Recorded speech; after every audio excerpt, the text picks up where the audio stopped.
Canada's Official Languages Act of 1969 enshrined bilingualism as a cornerstone of national identity, intended to bridge English and French speakers.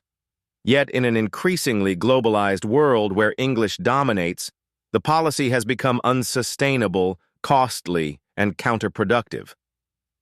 The historical roots of this linguistic tension trace back to a pivotal moment: the Battle of the Plains of Abraham in September 1759. During the 7 Years' War, British forces under General James Wolfe defeated the French army led by Marquis de Montcalm outside Quebec City. The short but decisive battle led to the fall of New France. The 1763 Treaty of Paris formalized British control, ceding most French territories and establishing English as the dominant language across much of North America. French influence retreated to enclaves like Quebec, setting the stage for an Anglophone continent. English has since proven its overwhelming practical superiority. With over 1.5 billion speakers worldwide, it serves as the global lingua franca of business, science, technology, and diplomacy.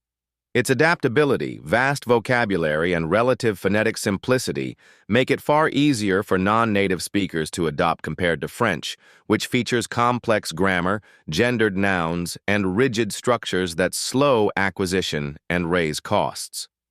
Maintaining official bilingualism in Canada imposes significant burdens. Federal language services alone exceed $2 billion annually, while delivering diminishing returns.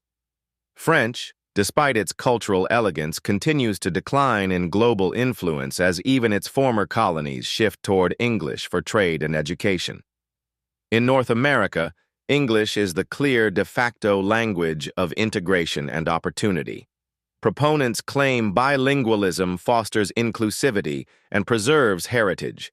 However, the evidence suggests it creates inefficiency, division, and unnecessary expense in a continent long settled by history in favor of English.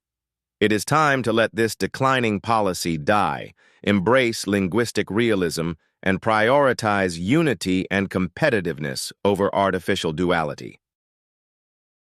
English offers far greater advantages for Canada's economic and social progress. Proficiency in English strongly correlates with higher economic performance, as seen in Anglophone provinces like Ontario and Alberta, which maintain robust U.S. and global export ties, with Alberta's GDP per capita often exceeding $70,000.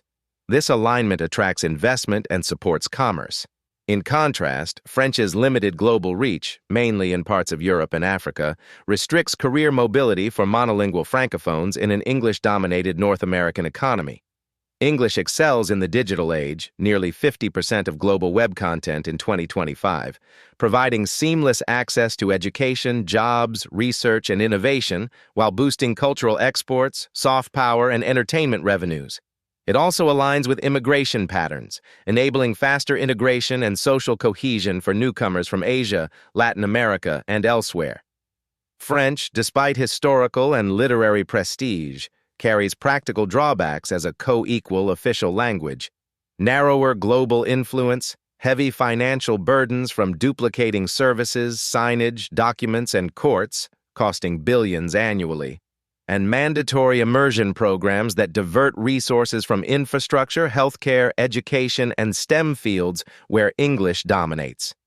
Bilingual requirements create an elitist barrier, disproportionately favoring Quebecers, where 95% speak French, for senior federal roles, politics, and appointments, while disadvantaging the 80% of non-bilingual Canadians and perpetuating Quebec's outsized influence. In conclusion, letting bilingualism die is a good thing. Dropping costly mandates, embracing English as Canada's practical language, and advancing with greater efficiency, fairness, and national unity is the superior path for Canada's future prosperity and cohesion.